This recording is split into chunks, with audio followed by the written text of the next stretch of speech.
Buenos días. En este momento vamos a realizar dos ejercicios sobre fuerzas que nos van a servir de base para resolver los que están en el taller. Entonces, el primer ejercicio dice, el peso de una caja es de 400 newtons. Si un hombre le ejerce una fuerza de 200 newtons con una cuerda que forma con la horizontal un ángulo de 30 grados, determinar A. Las fuerzas que actúan sobre la caja. B. La fuerza normal y la fuerza de rozamiento si la caja se mueve con velocidad constante. Vamos a iniciar con el A. Para saber las fuerzas que actúan sobre la caja es importante primero distinguir lo que es un diagrama de cuerpo libre. Entonces vamos a dibujar la caja y vamos a dibujar un plano cartesiano. El plano cartesiano nos va a ayudar como referencia para saber cuáles son las fuerzas horizontales y las fuerzas que se están aplicando de forma vertical sobre esa caja.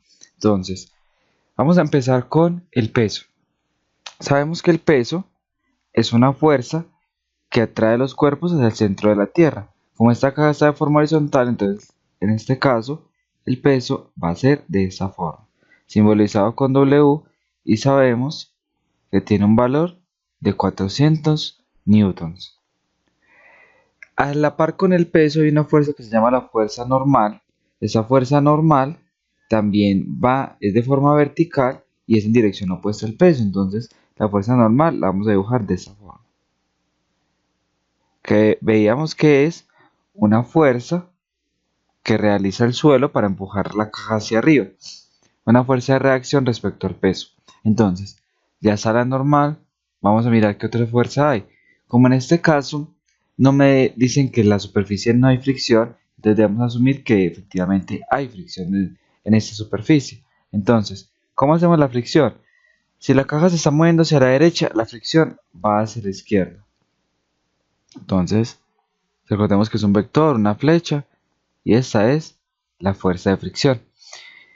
Y también debemos de tener en cuenta que el señor está jalando esta caja con una dirección de 30 grados. Entonces, cuando yo haga la fuerza, esta tensión que está experimentando esta caja, porque lo está jalando con una cuerda, esta tensión va a tener una inclinación de 30 grados.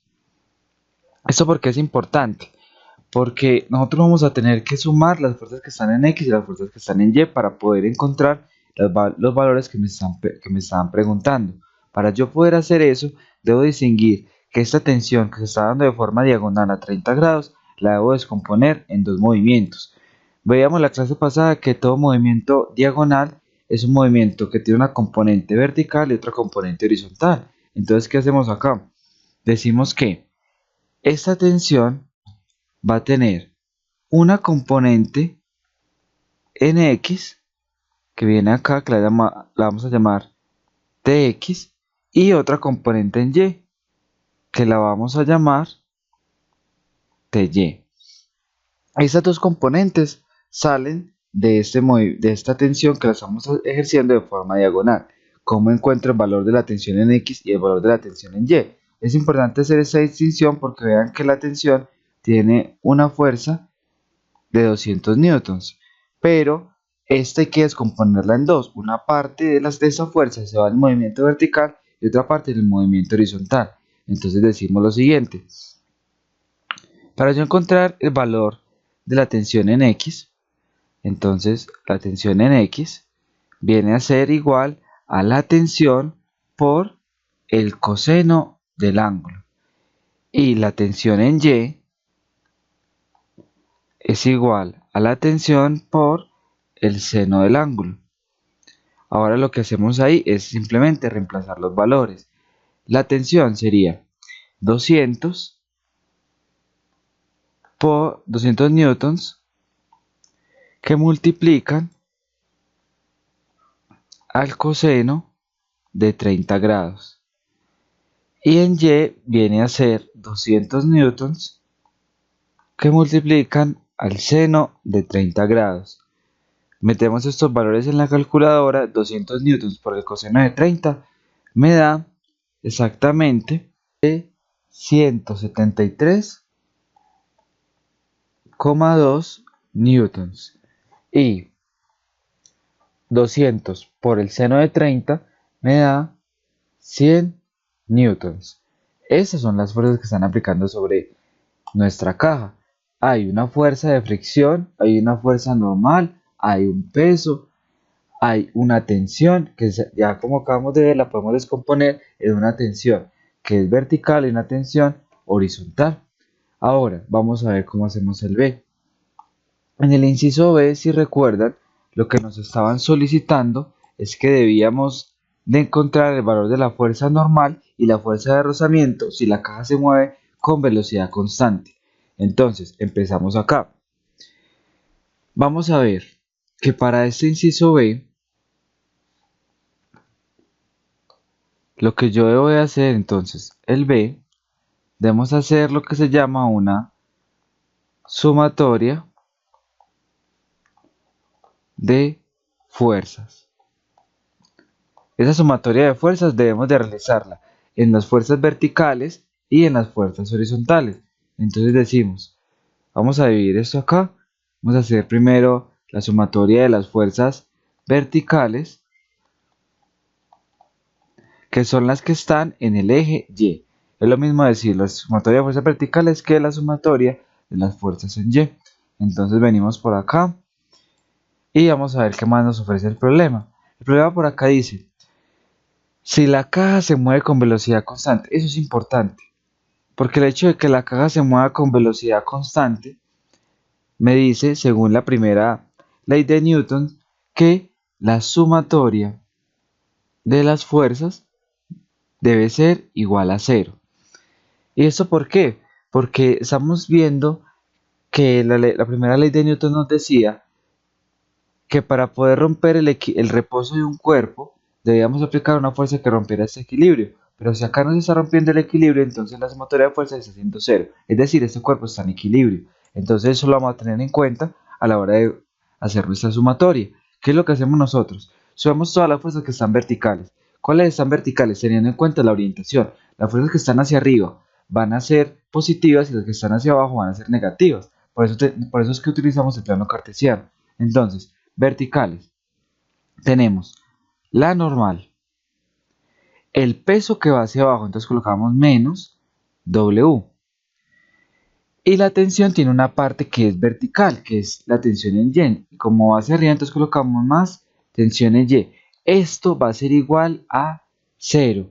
¿Por qué? Porque la sumatoria de fuerzas en Y es igual a 0, dado que este cuerpo se encuentra en velocidad constante, es decir, en reposo. Bueno, vamos a reemplazar cada uno de los valores que tenemos. Esta fuerza normal la desconocemos, es la que tenemos que encontrar. El peso lo conocemos y la tensión en Y la conocemos porque ya la calculamos. Entonces, colocamos la normal menos el peso. ¿Y cuánto es el peso? El peso es de 400 newtons. Más la tensión en Y. ¿Cuánto es la tensión en Y? Venimos por acá. La tensión en Y son 100 newtons. Más 100 newtons. Y esto es igual a 0. Ahora hacemos la respectiva suma. Decimos que la normal menos, entonces vamos a ver, queda menos 400 más 100. Menos 400 más 100 me da menos 300 newtons. Y eso es igual a 0. Para terminar esta ecuación, tenemos que distinguir acá que eso es una fuerza normal y que esta n es de newtons. ¿Qué hacemos? Vamos a despejar, o sea, pasar al otro lado de la ecuación el valor que esté con signo negativo para que pase positivo. En este caso es el menos 300. Entonces decimos que la normal es igual a 300 newtons. Ya encontramos ahí el valor. Esa es una de las respuestas que nos estaban pidiendo. La fuerza normal es de 300 newtons. Ahora vamos a hacer esto mismo, pero con las fuerzas horizontales. Entonces vamos a hacer la sumatoria de fuerzas horizontales, es decir, la sumatoria de fuerzas en el eje X. Esa sumatoria de fuerzas en X también debe ser igual a 0, porque sabemos que está en reposo. Entonces la sumatoria de fuerzas en X es igual a 0. Empecemos a sumarlas. ¿Cuáles fuerzas están en este eje? Está la fuerza de fricción, que como va hacia la izquierda, la debemos de colocar negativa, más la fuerza de tensión en X, que como va hacia la derecha, va positiva, y esto igualado a 0. reemplazamos los valores que tenemos. Entonces menos la fricción más el valor de la tensión en X, que ya ahorita lo encontramos y nos dimos cuenta que es 173,2 newtons, más 173,2 newtons igual a 0. Ahorita les decía que para resolver esta ecuación debíamos pasar, mejor dicho, yo les recomendaba pasar la fuerza o el valor que tuviera el signo negativo. En este caso es la fricción la que está negativa, la pasamos al otro lado. Entonces, 173,2 newtons es igual a la fuerza de fricción. Este es el otro valor que me estaban pidiendo. En el inciso B me preguntaban por la fuerza de fricción y me preguntaban por la normal. La normal tiene una magnitud de 300 newtons y la de fricción de 173,2 newtons para que este cuerpo se siga moviendo con velocidad constante. Eso es todo.